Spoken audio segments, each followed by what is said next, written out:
우리 호산나 찬양대 귀한 찬양 감사드립니다. 호산나 호산나 외치시는 여러분들의 삶이 되시기 바랍니다. 여러분들 호산나 뜻이 무슨 뜻인지 아십니까? 우리 호산나 찬양대인데, 그죠? 이 호산나라는 것은 주여 지금 우리를 구원하소서라는 뜻입니다. 오늘 주님의 구원이 이 시간에 여러분들에게 임하실 줄 믿습니다. 호산나 외치시는 여러분들의 삶이 되시기 바랍니다. 우리 옆 사람들과 이렇게 한번 인사하겠습니다. 평화의 왕으로 오신 예수님이 우리에게 찾아오셨습니다.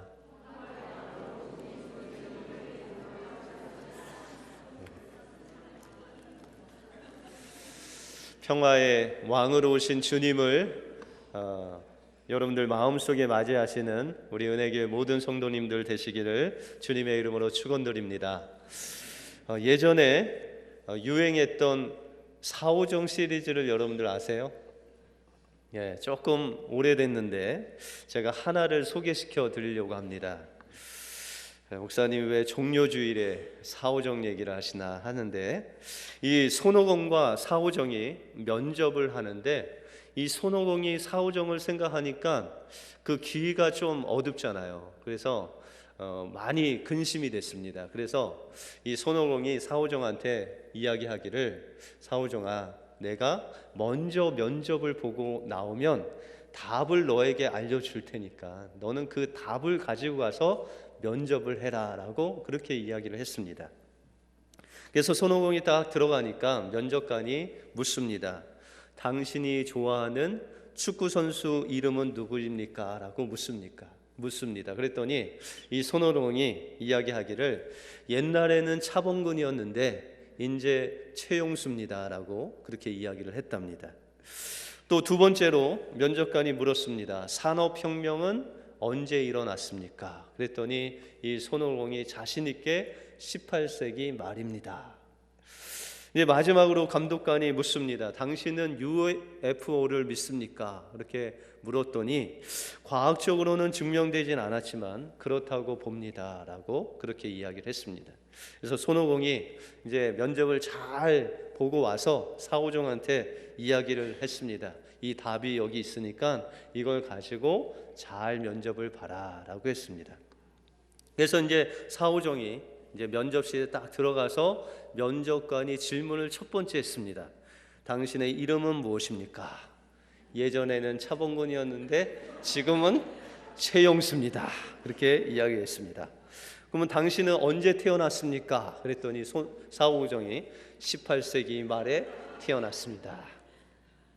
그래서 감독관이 하도 이상해서 당신 혹시 바보 아닙니까? 물었습니다. 그랬더니 사오정이 이야기하기를, 과학적으로는 증명이 되지 않지만 그렇다고 봅니다 라고 그렇게 면접을 했다는 것입니다. 여러분들, 사오정처럼 우리의 삶 속에서도 주님이 우리에게 무엇인가 물어봤을 때 이렇게 동문서답할 때가 있다는 것입니다. 여러분들, 오늘 본문에도 하나님께서는 평화의 왕으로 예루살렘에 입성하는데 이 이스라엘 백성들은 평화의 왕이 아닌 군사적인 왕으로, 정치적인 왕으로 그 예수님을 영접하고 있다는 것입니다. 우리가 때때로 이 성경을 오해할 때가 있죠. 하나님은 이렇게 말씀하지 아니하셨는데 우리는 다르게 오해할 때가 있습니다. 이 사오정같이. 한 가지 예를 들면, 여러분들 욥기서에 보시면 내 시작은 미약하나 내 나중은 심히 창대하리라 라는 그런 말씀이 있습니다. 여러분들 가게에 들어가시면은 이 말씀이 딱 적혀 있죠. 욥기 8장 7절 해서 내 시작은 미약하나 내 나중은 심히 창대하리라. 그래서 이 가게 신방할 때도 요 구절을 많이 인용을 하십니다. 그런데 우리가 그 내용을 자세히 보면 이 빌닷이라는 친구가 있었습니다. 이 셋 중에 빌닷이라는 친구가 있어서 이 빌닷이 이 욥을 비웃으면서 이야기하는 구절이 바로 이 구절입니다. 내 시작은 미약하지만 내가 하나님 앞에서 정직하게 의롭게 죄를 짓지 아니하면 내 나중은 창대케 될 거다. 너 죄짓지 마라 라고 비웃는 말씀이 바로 이 말씀입니다. 여러분들 좀 오해하셨죠? 오해할 만하죠? 이렇게 하나님 말씀을 하나님께서 말씀하실 때 그 전후 문맥을 잘 봐야 우리는 하나님 말씀을 오해하지 않고 하나님이 말씀하고자 하시는 그 말씀을 우리 마음속에 받아들일 수 있다는 것입니다. 오늘 본문에 보시면 예수님은 만왕의 왕으로 우리의 죄를 사하기 위해서 십자가를 지시려고 예루살렘에 입성하시는 그 예수님의 입성을 우리가 볼 수 있습니다. 그러나 많은 백성들은 예수님을 평화의 왕으로 자신의 죄를 사해 주시는 그 십자가를 지시는 예수님이 바로 자신의 왕으로 오셨다라는 것을 오해하고 이 로마 왕국, 이 나라를 정치적으로 군사적으로 망하게 하시는 그 위대한 다윗의 자손으로 오시는 그 예수님을 기대하고 그 예수님을 맞이했다는 것입니다. 이들이 무엇을 오해했고 우리는 어떻게 이 평화의 왕을 우리 마음속에 모셔야 되는지를 오늘 본문을 통해서 살펴보겠습니다. 먼저 이스라엘 백성들은 예수님을 정치적인 왕으로 모셨다는 것입니다. 그러나 예수님은 정치적으로 이 로마 나라를 이기려고 오신 것이 아니라 평화의 왕으로 우리의 죄를 구원해 주시기 위해서 오셨다는 것입니다. 오늘 본문은 우리가 종려주일 하면 생각나는 예루살렘 입성하시는 예수님의 그 스토리를 적어놓은 그런 말씀입니다. 그런데 유대인들은 이 아담으로부터 시작해서 다시 오실 메시아를 기다렸습니다. 우리가 창세기 3장 15절에 보시면 여러분들이 잘 아시는 원복음이 나옵니다.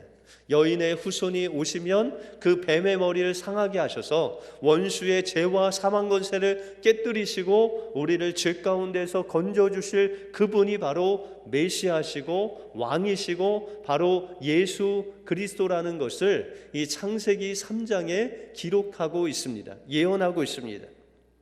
그래서 이 유대인들은 여인의 후손으로 오시는 메시아를 기다렸습니다.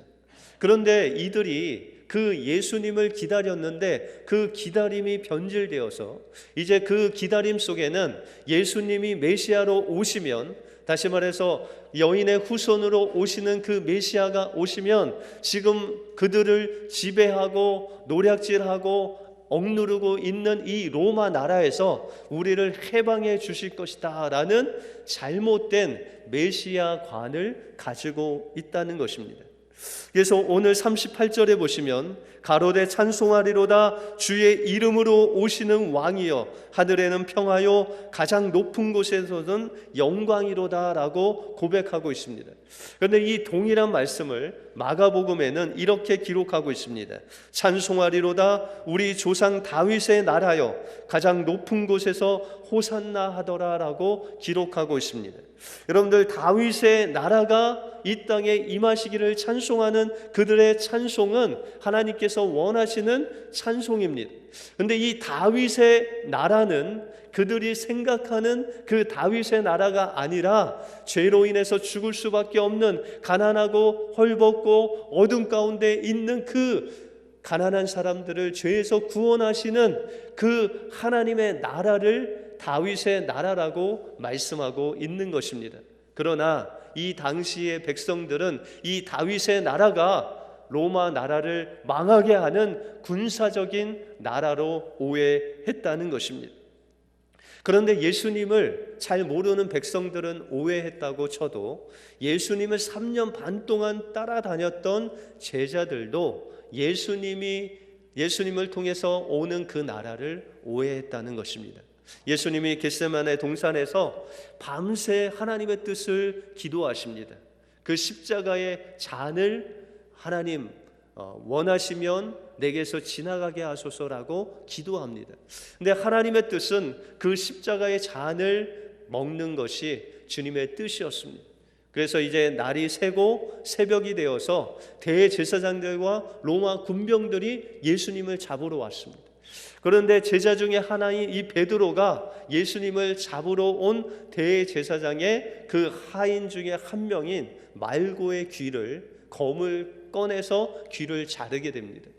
그때 예수님은 베드로에게 말씀하시기를 검을 가지는 자는 다 검으로 망한다 라고 하시면서 그 말고의 귀를 다시금 고쳐주시는 주님의 모습을 볼 수 있습니다.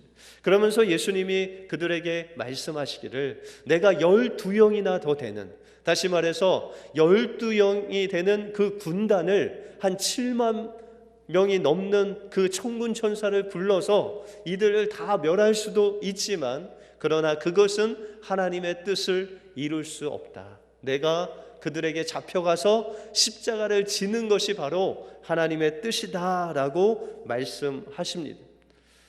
여러분들, 제자들도 예수님의 어떤 능력과 힘으로 그들을 제압해서 로마 나라를 망하게 하시고 하나님 나라를 이곳에, 이 땅에 임하시기를 그 베드로도 그렇게 원했기 때문에 그가 검을 뽑아서 그 말고의 귀를 잘랐다는 것입니다.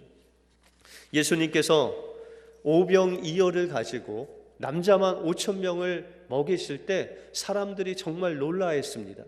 여러분들, 떡 5개, 물고기 2마리로 어떻게 남자만 5천 명, 아이들까지 한 3만 명 되는 사람들을 그것을 먹일 수 있습니까? 그런 사람이 있다면 여러분들 왕으로 모시지 않겠습니까?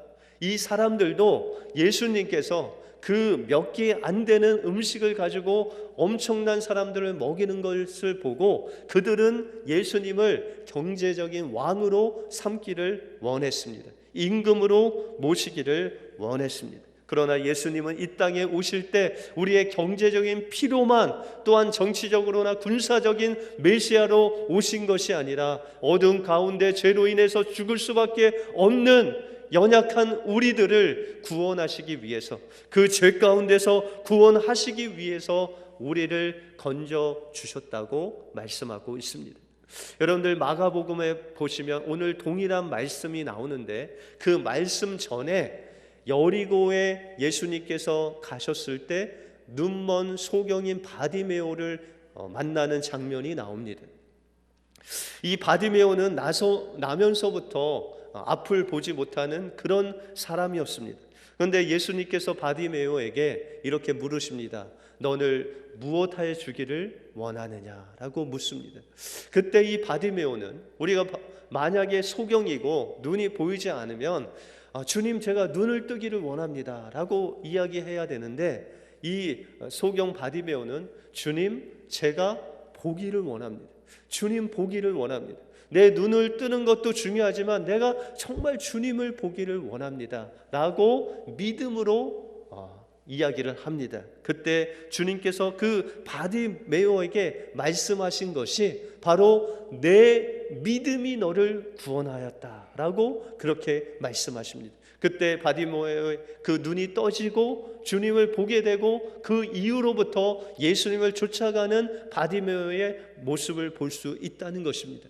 여러분들, 평화의 왕으로 오신 그 주님, 그 하나님 나라에 누가 들어간 것입니까? 종교 지도자들이나 학식이 많은 사람이 들어간 것이 아니라 나면서부터 보지 못하는 그 연약한 소경인 바디메오가 믿음으로 예수님을 보기 원하고 믿음으로 예수님을 그 마음에 영접했을 때 그가 하나님 나라에 들어갈 수 있었다는 것입니다. 오늘 본문에 보시면 이 본문 바로 앞에 삭개오에 대한 말씀이 나옵니다. 여리고에 있는 삭개오가 예수님이 방문한다는 그 소리를 듣고 그 마음속에 믿음이 생겼습니다. 그 예수님을 만나면 내 마음속에 이 갈증을 채울 수 있겠다. 나를 정말 구원하실 수 있는 분은 그분밖에 없다는 그 마음을 가지고 삭개오는 예수님을 향해서 나갔습니다.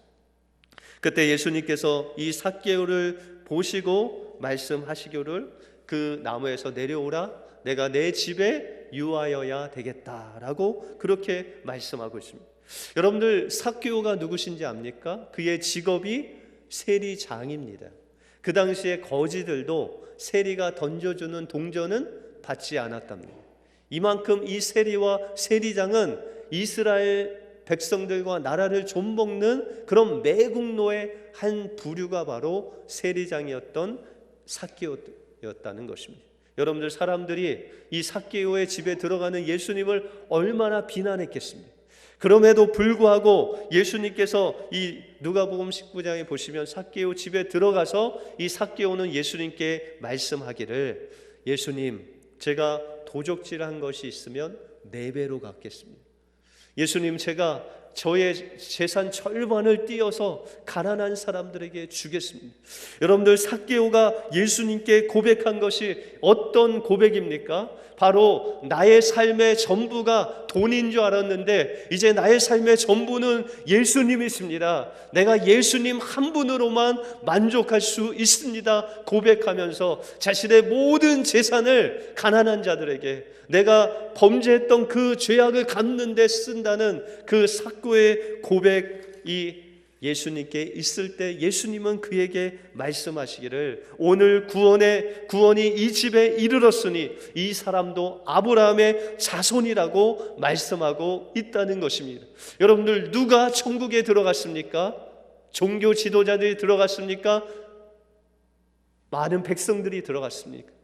그 백성들이 조롱하고 손가락질하는 삭개오가, 그 매국노 삭개오가 그 마음속에 예수님을 구주로 영접하고 그 회개에 합당한 열매를 맺었을 때 이 삭개오가 하나님 천국에 들어가는 놀라운 하나님의 은혜를 맛보았다는 것입니다. 다시 말해서 예수님이 이 땅의 메시아로 곧 왕으로 오셔서 하나님 나라에 들어가는 구원을 베푸신 사람들은 왕국에 있는 화려한 왕이나 신하들이 아니라, 종교 지도자들이 아니라, 눈멀고 사람들에게 손가락질 받고 가난하고 소외되고 도저히 왕 앞에 나올 수 없는 소외된 죄인들이 주님 앞에 나와 그의 마음을 열어 믿음으로 주님을 영접했을 때 그들을 주님께서는 하나님 나라로 인도해 주셨다는 것입니다. 그래서 주님은 누가복음 5장 32절에 말씀하시기를, 내가 의인을 부르러 온 것이 아니라 죄인을 회개케 하기 위해서 내가 왔다라고 그렇게 말씀하고 있습니다. 그래서 주님은 그 예루살렘에 입성할 때 종마나 백마를 타지 아니하시고 나귀를 타셨습니다. 나귀 중에도 나귀 새끼를 타고 그곳에 입성했습니다. 오늘 30절에 보시면, 이르시되 너희 맞은편 마을로 가라. 그리로 들어가면 아직 아무 사람도 타보지 않은 나귀 새끼에 매어 있는 것을 보리니 풀어 끌어 오너라 라고 그렇게 말씀하고 있습니다. 여러분들, 유대인 전통에 보시면은 이 유대 사람들이 전쟁을 할 때, 다른 나라와 전쟁을 하려고 하면 이 종마나 아주 멋있는 말을 타고 사신들이 가서 전쟁을 선포한다고 합니다. 그런데 저 이방 사람들, 다시 대적들이 좀 힘이 세고 또한 그들과 싸울 의향이 없으면 사신이 나귀를 타고 가서 평화를 전하고, 이제 우리가 싸우지 말고 화평하자라는 화평의 사신의 그 내용을 전한다고 합니다. 여러분들, 예수님께서 나귀를 타고 이 예루살렘에 입성하신 것은 로마 나라를 하나님의 그 힘으로 누르고 망하게 하고 싸우려고 예루살렘에 입성한 것이 아니라 바로 그 예루살렘 너머의 골고다 언덕에 있는 그 십자가를 지시기 위해서, 그 발걸음을 뛰시기 위해서 예루살렘에 그 새끼 나귀를 타고 입성했다는 것입니다. 바로 이것이 주님이 평화의 왕으로 오셔서 우리에게 구원을 베푸시는 겸손하신 왕의 모습이라는 것입니다.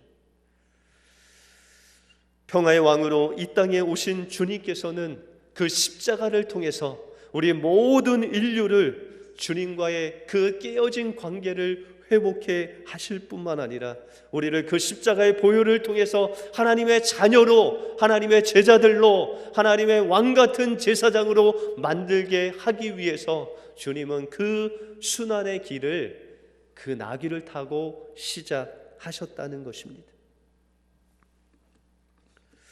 예수님께서는 이들을 바라보면서, 다시 말해서 예수님께서 무엇인가 그 로마 군대를 다 멸하실 것을 바라보는 그 헛된 오해하는 그 평화를 가지고 예수님을 맞이하는 그 사람들을 바라보시면서 눈물을 흘리셨다라고 말씀하고 있습니다.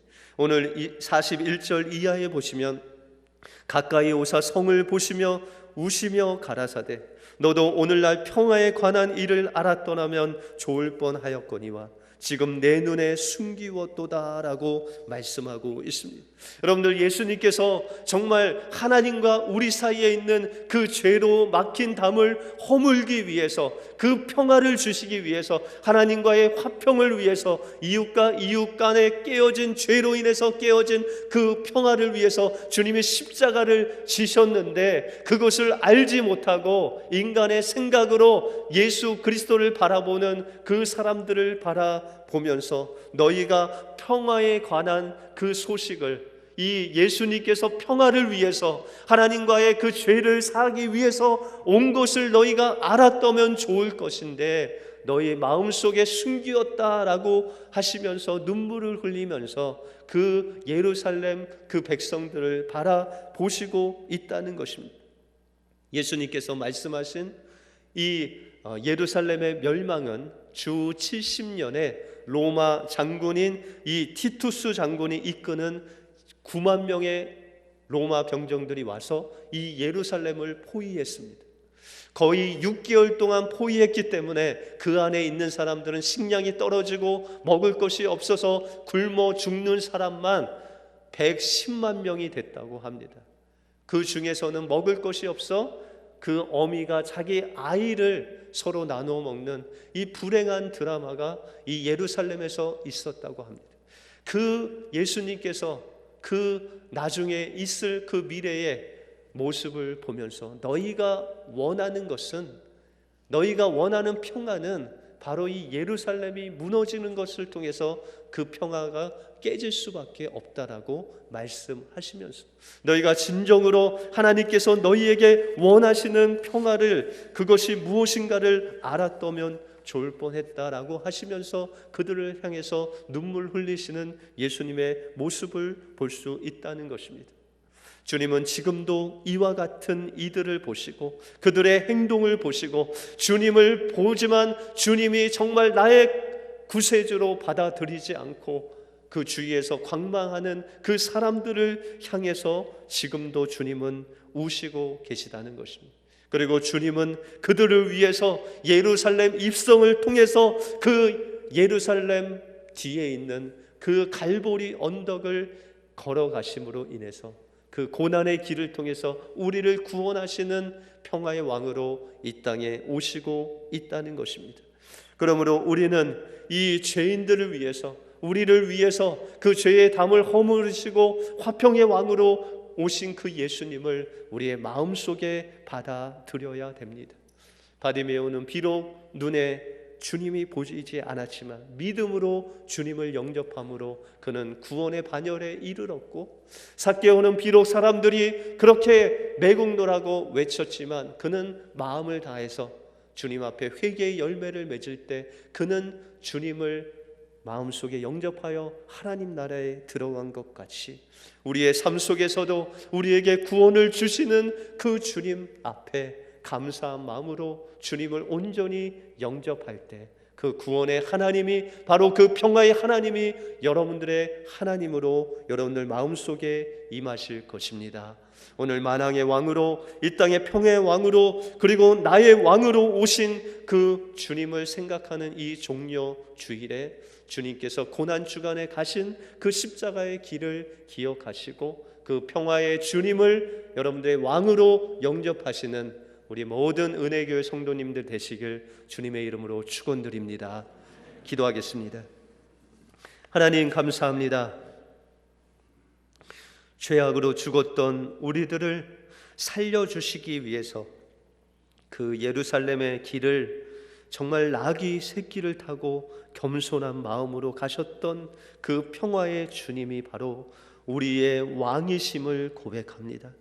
그 주님, 예루살렘에 입성하신 그 평화의 주님, 우리 마음속에 임하여 주셔서 우리가 믿음으로 그 주님을 바라보며 그 십자가를 바라볼 때 주님의 그 십자가의 보혈의 능력으로 인해서 우리가 그 평화의 왕을 우리의 왕으로 영접하는 우리의 삶이 될 수 있도록 인도하여 주시옵소서.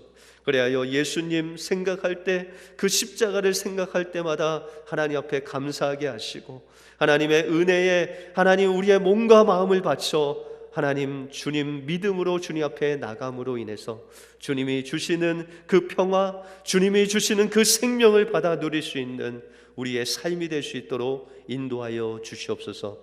모든 것 주님께 감사드리오며 예수 그리스도 이름으로 기도하옵나이다. 아멘.